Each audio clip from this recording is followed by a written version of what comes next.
We as a species are creatures of lingering regrets.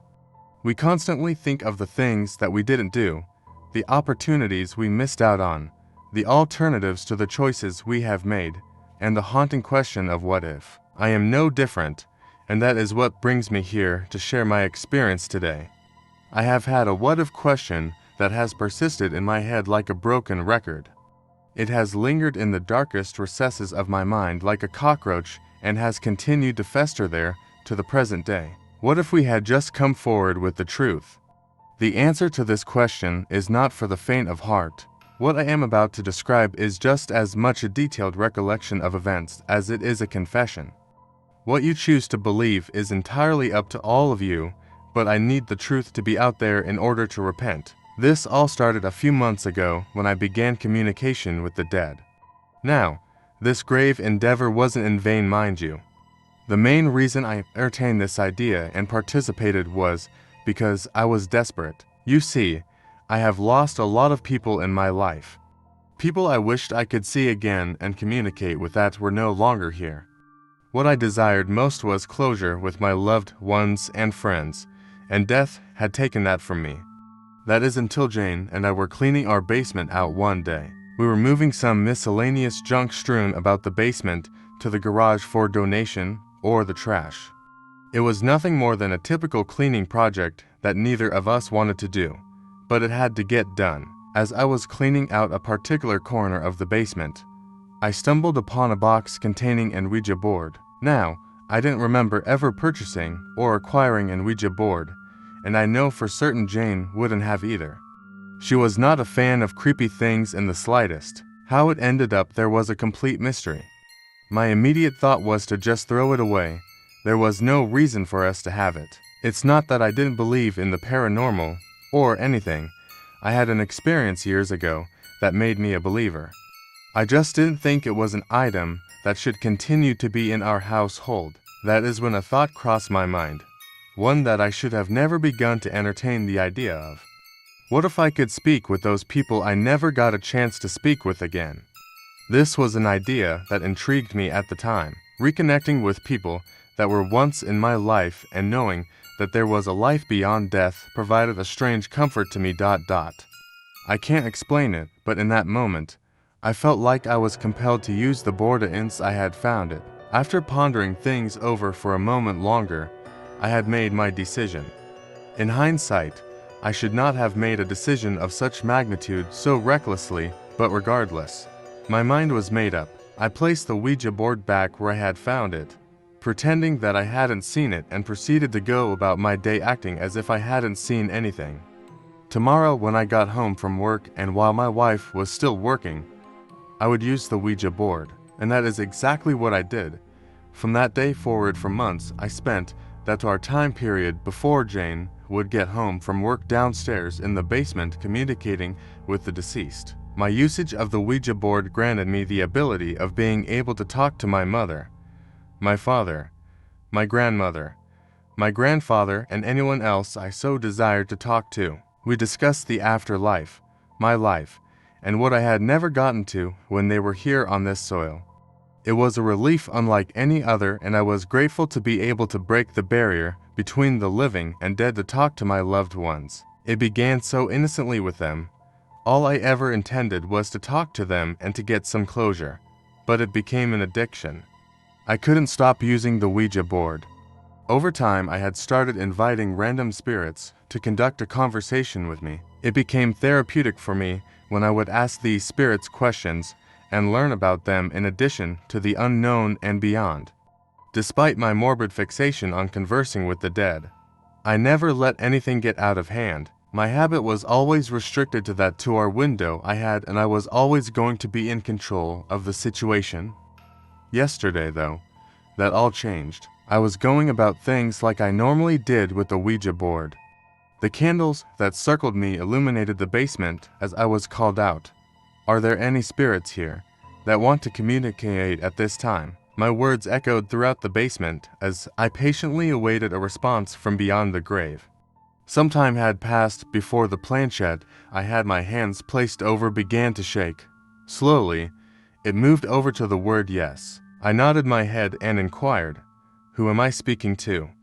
Once more the planchette began to move and glided over the letters G, R, C, and E. I felt myself grow cold as if I had stepped foot into a meat locker. My eyes widened in horror. That name, Grace. Why are you communicating with me? My words hung in the air like a fog as I anxiously waited for the spirit to answer. I could feel my heart pulsating very fast, and I did my best to take deep breaths to slow its frantic pace. A moment later, the planchette moved to a series of letters that spelled out the word return. Return? What do you mean by this? I inquired, my eyes darting around in the darkness surrounding the candles I had lit. Silence overcast the basement, and nothing was heard besides the thunderous thumping of my heart. I had never experienced anything like this in the months I had used the Ouija board. I had never felt such an ominous and dark energy that contaminated the room like a plague. I glanced back down at the planchette, wondering if there was ever going to be a response when a gust of wind snuffed out the candles. I blindly looked around, the darkness enveloping my vision as I felt the perspiration form on my forehead from fright. It felt like I was being watched, but by who? I could not tell. It was a feeling that lurked as I felt an icy, cold hand grip my shoulder. I stood still as a statue, rooted to the spot in horror as a voice whispered a command into my ear. Run. That's when my adrenaline kicked in and I bolted up the stairs. I closed the basement door behind me and went up to Jane and I's room to hide and calm down. I didn't move from my place in our bedroom until Jane had come home from work. I didn't dare tell her what had occurred. The last thing I wanted her to feel was unsafe and scared in the comfort of our home. I collected myself and went downstairs to greet her and resumed the evening like it was any other. When it was time to call it a night, I waited for her to go upstairs before going back down and hiding the Ouija board. I would take care of its disposal in the morning while Jane still slept. In the meantime, however, I was going to catch some much-needed rest and put this whole bizarre fixation of mine behind me. I promised myself from that moment onward that I would never communicate with the dead ever again. My weird addiction to the Ouija board had to end for the sake of my sanity and well-being. The room was painfully quiet in the early hours of the morning, almost as if time itself had stopped entirely. Darkness cloaked the room like a massive blanket as I lay next to Jane. A faint light creeped in through the window, allowing for little visibility of the various pieces of furniture in the bedroom. My eyes scanned the room for a moment for any anomalies before resting my gaze upon her. She was still sound asleep, her breathing rhythmic as she continued to dream in peace. Her arms were wrapped around me lightly like vines on a tree trunk. I slowly wiggled free from her grasp and rolled on my side. I was still in a dazed state, my eyelids fighting a losing battle to stay open as I became self-aware of my heart beating against my ribcage. It thudded rapidly, like I had just been engulfed in a nightmare. I couldn't remember if I had been dreaming or not, but it must not have been important if I couldn't remember, right? That's what I told myself as I closed my eyes and wrapped myself back into the sheets like a cocoon. I lay still for a while, waiting for sleep to overtake my conscience.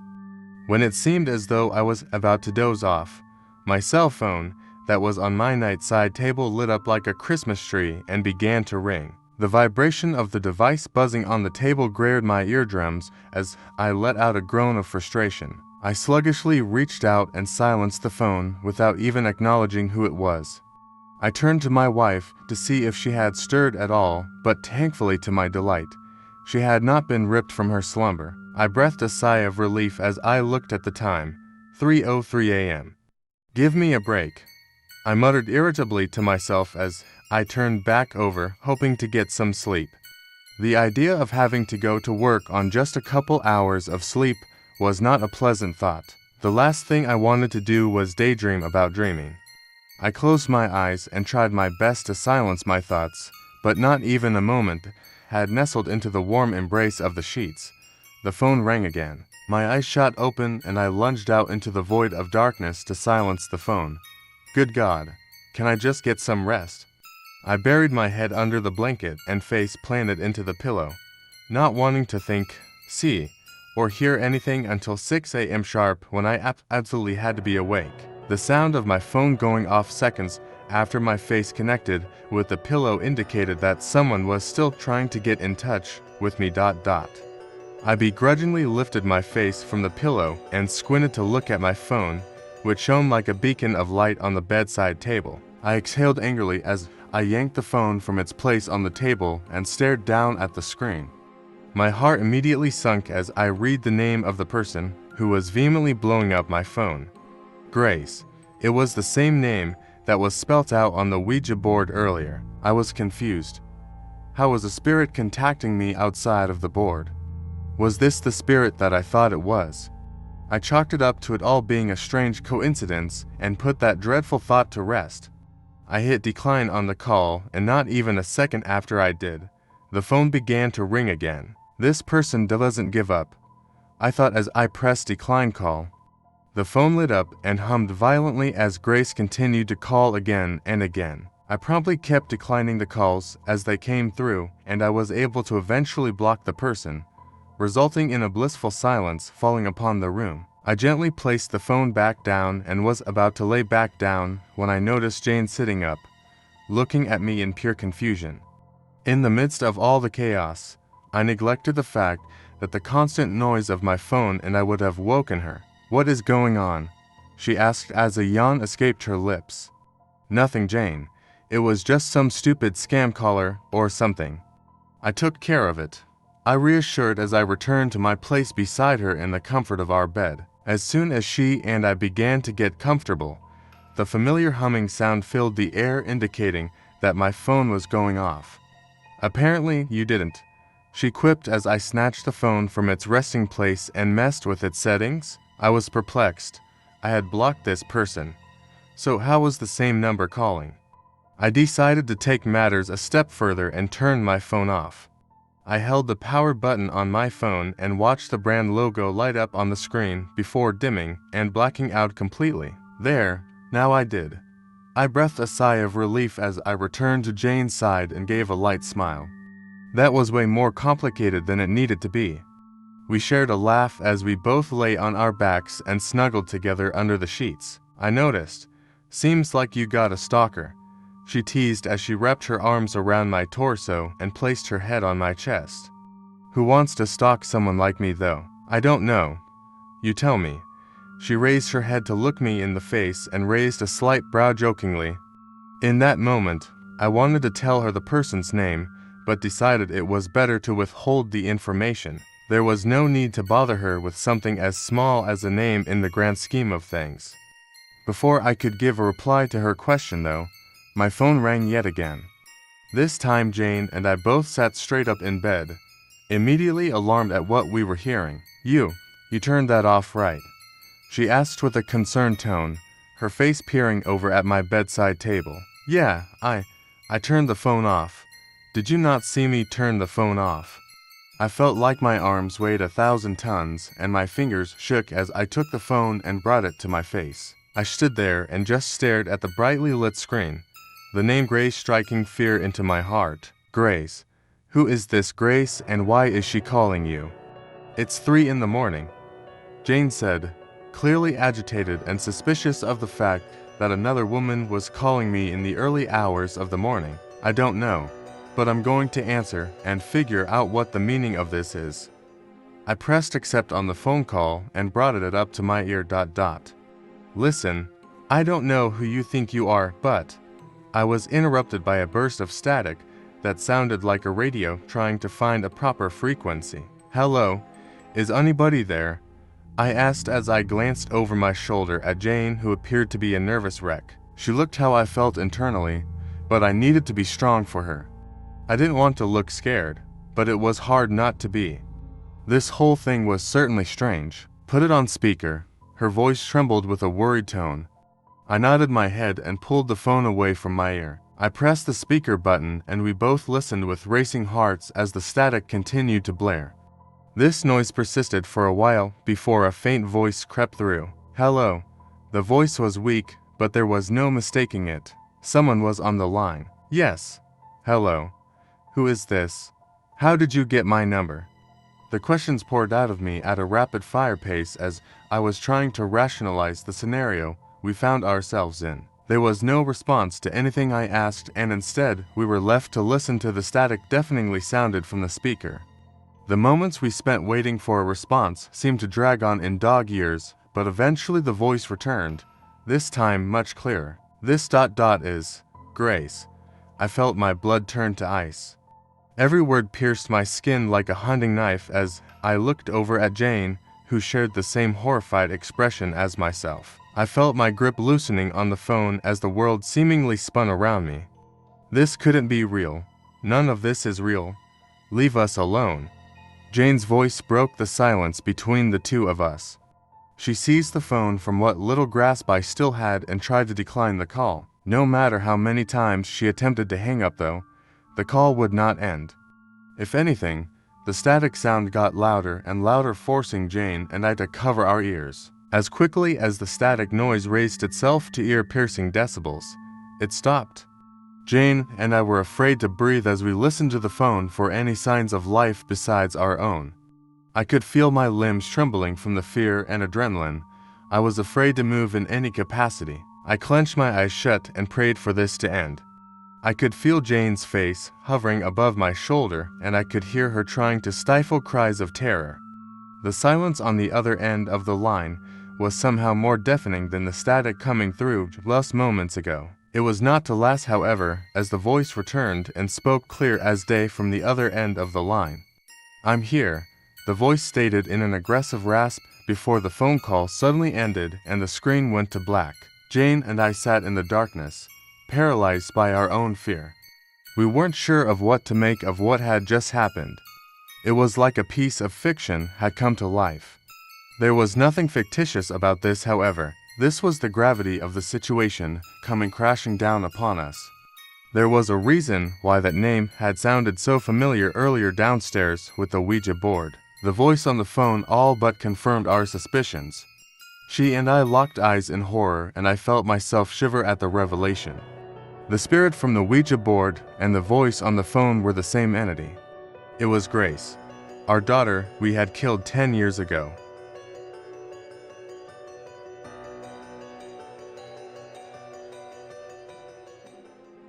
I'm all alone right now. I don't mean that it's just me in the apartment. I mean there is no one else in the world. I don't know what happened, but 3 days ago I found the sky had gone black and there was no one else alive, except for the good old internet and news, and the phone calls I've sent my parents and coworkers. Let me start on Sunday at 10 p.m. So, as part of onboarding at this new company, I have to do a week or two on each other their production tour. I've already done my tour 3, which is really early morning, and tour 2 is the default day shift. Tour 1 is dinner to early morning, which is why I'm getting up so early on a Sunday. Something about the official start of the next day being 10 p.m. yesterday, or something. I got up at 9 p.m. and the first thing I noticed was just how dark it was outside. Like darker than if it was just late at night. I didn't really think too much about it at the time because I was still tired from trying to adjust to the night shift. I got ready for the day like normal and started my drive to work. I noticed that there wasn't much traffic on the highway as I drove to work, which again, I didn't really think anything of because it was late and I was still a little out of it. I didn't even realize anything was really wrong when I got to work. I didn't expect there to be anyone in the office section of the warehouse where I work. I'm an operational industrial engineer, so I'm admin. I go to my workstation, boot it up, check my emails, and begin procrastinating away the next few hours of being the only one in the office. It was around midnight that I thought to go walk the warehouse floor and see what Tour 1 actually looked like. The thing is, there was no one there. This was weird because I'd been told we run pretty much 24/7, even on holidays. I walked the whole floor and found evidence of activity, like a pallet jack abandoned in the middle of an aisle and a few carts ready to be moved onto trucks, but no people. After something like a half hour of trying to figure out where everyone was, I decided that maybe they lied about the holiday part and this Monday was actually one of those random ones that we forget exist. I laugh and head home, quietly thankful for the extra day to try and acclimatize to night shifts. I was a bit more awake driving home, so I noticed the complete absence of traffic so late at night. I kind of expected there to be someone out at this time, but, again, it was late. I then rationalized that it was a holiday, so of course no one would be out. It was the sheer blackness that got to me though. It was dark, the only illumination coming from my headlights and the street lamps. I couldn't see the moon or any stars, just a black as black sky. I guessed it was just cloudy and put it out of my mind. When I got home, I immediately went online because I have no life and found absolutely nothing out of the ordinary. I was getting emails like normal. People had been posting videos on social media like normal. I even found a few YouTube videos that were posted an hour ago and stuff like that. Things looked normal online. And then it gets to be 8 o'clock in the morning and I look outside. It's still black as black outside. It spooked me at first, but then I remembered that it was cloudy outside. Just to be sure, I checked the weather online. The weather said it was clear skies for until Friday. I had to stare at that for a bit. Eventually I decided that the weather's auto-look was borked and it thought I was in the next city or something. There was no way you miss clouds like that. It did kind of creep me out how it was constantly dark outside. But it wasn't until the next day that I started to get suspicious. So, 9 o'clock at night. It's pitch black out. Get ready. Drive to work. As I stand in the parking lot, I realize suddenly that it was warm. I get that nights can be warm sometimes, but this warmed just. It didn't feel right to me. I shrug it off as some sort of weather effect. I go into work, check emails. Everything looks normal, except for the fact that I see emails that suggest that everyone came into work yesterday. I was confused to say the least, and then I went out to walk the floor. It was just like last night, exactly like last night.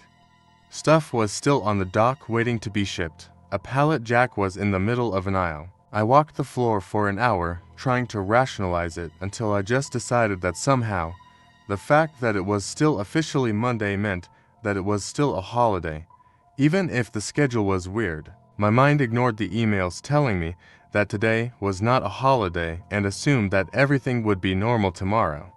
It was still pitch black out, and there were still no cars on the road, but there were new YouTube videos, there were new emails in my inbox. There were new posts on Reddit and Twitter. Hell, there are full VOD on Twitch that had clearly been recorded yesterday. But it was still dark when the sun should have been up. My parents live only an hour away, so if there was severe weather then my mom would have called me about it. Right. I mean, she would see it when she drives into work. So I called my parents and asked about the weather. My parents of course said that everything was just fine, and got really confused when I mentioned the darkness. They rationalized it as just a storm front that they'd be dealing with later this week, and I just agreed with them because it makes sense. It was just a storm front sitting over the city. It was just a holiday. No one drives this late at night. Everything was fine. Everything was normal. And then I went back to work. Now at this point, you know, pallet jack yada yada. It suddenly dawned on me that maybe we don't have a night shift. This is just a hazing thing done to the new guy. They say go do the night shift for a week and laugh as you walk an empty floor. It makes perfect sense, and the whole making the floor look the same. Clearly someone was pushing it a little. I would just go home for the rest of the week. Screw them. If they wanted to effectively give me the week off, then I was going to take it off. It'd be a funny story and I'd come in on Monday at the normal time and we'd all laugh. There was no one on the road when I went home. It wasn't until dinner for my off-schedule asked that I realized just how wrong things were. I'd run out of food and decided to go to Hy-Vee. The one just down the road was open from 6 in the morning to 11 at night, and it was almost 7 for me. They'd be open. So, I go out, get in my car, and it was still dark. Still off-putting, but I didn't really care at this point. I noticed just how empty the street was though. My normal shift had me heading to work at this time and there was a bit of traffic, but there was nothing. No one was even in the Hy-Vee parking lot. No one was in the store. Just my car out there and me inside, walking down rows of mildly overpriced food items alone. It was weird, and I started to get this feeling that I was being watched whenever I walked by the windows. I pretty much overloaded my cart with stuff and ran to check out. Of course, no one was manning anything, but there was self-checkout. I actually went through and paid for everything had in my cart before heading to the door. When I got outside, it was like the darkness was thicker, warmer. Somehow, there was obviously no one out there, but I don't know. I shoved everything into my car and drove off, mostly respecting the speed limits. I was weirded out. I knew something was wrong, but I don't know. I just don't know. Thankfully, there's a garage at my apartment, so I could take my groceries in without feeling watched. But everything looked fine online. I had an idea, though. I would call my mom. My mom would drive up after work. She'd buzz in at the front gate. She'd come to my apartment door and knock. She'd prove I wasn't crazy. She'd prove that it was just foggy, and there were clouds, and that, somehow, I just happened to miss everyone at the grocery store. So I called my mom. She could tell from the way I was acting that someone was really wrong and that she would be driving up immediately.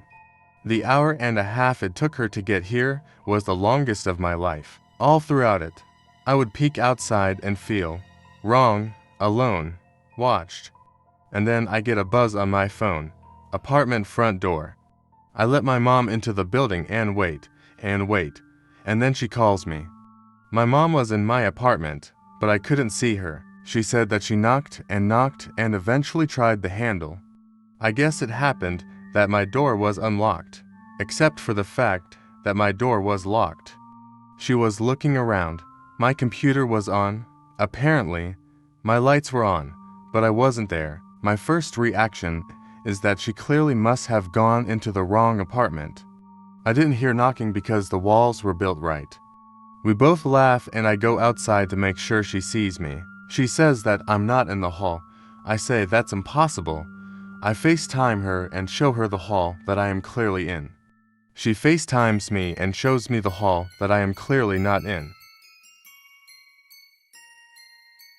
I don't get it. I walk my mom through my apartment with FaceTime and we find out that somehow I haven't been there for 3 days. My fridge is like it was from Saturday. My computer is on and has Reddit open. I make sure she's in my room when I open up a YouTube video, but she says that she doesn't see anything. She believes me when I say I'm scared. She believes me when I open the blinds and show her the darkness outside. She asks me what that thing in the fog is. What thing in the fog? There is something out there. There is something in the darkness and it is watching me. My mom says that she stay on the line and keep my company while I barricade my apartment. Eventually, though, she needs to leave. I promise to text her every hour that I'm okay. I actually just texted her right now. Funny that thing if out there. And somehow it feels like the darkness is pushing in slightly, though the windows. I don't know what to do. I'm debating sleeping in the bathroom, just to have an extra door between me and it. I'll update you if anything else happens.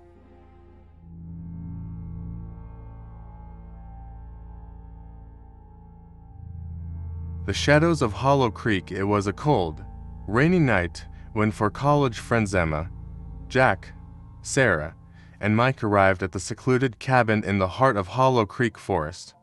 The forest had a dark reputation, whispered about in hushed tones by the locals. Stories of disappearances, murders, and hauntings had made it infamous. But the friends, eager for an adventurous weekend getaway, brushed off the warnings as mere folklore. As they unloaded their bags, Emma noticed a strange symbol carved into the wooden porch. It was a circle with an eye in the center, surrounded by jagged lines. She shivered but said nothing, not wanting to spook the others. The first night went smoothly enough. They played games, roasted marshmallows, and told ghost stories. But as the fire died down and they retreated to their rooms, an uneasy silence settled over the cabin. Sarah, who had always been sensitive to the supernatural, felt a presence watching them. Around midnight, She heard faint whispers and the sound of footsteps outside her window. She peeked through the curtains but saw nothing. The next morning, Sarah shared her experience, but the others dismissed it as her imagination. Determined to enjoy their trip, they set off to explore the forest. As they ventured deeper, they stumbled upon an abandoned house. Its windows were shattered, and the door hung loosely on its hinges. Inside, they found old photographs showing a family that once lived there. The faces were scratched out, and the same eerie symbol from the cabin was etched into the walls. That night, the whispers returned, louder and more insistent.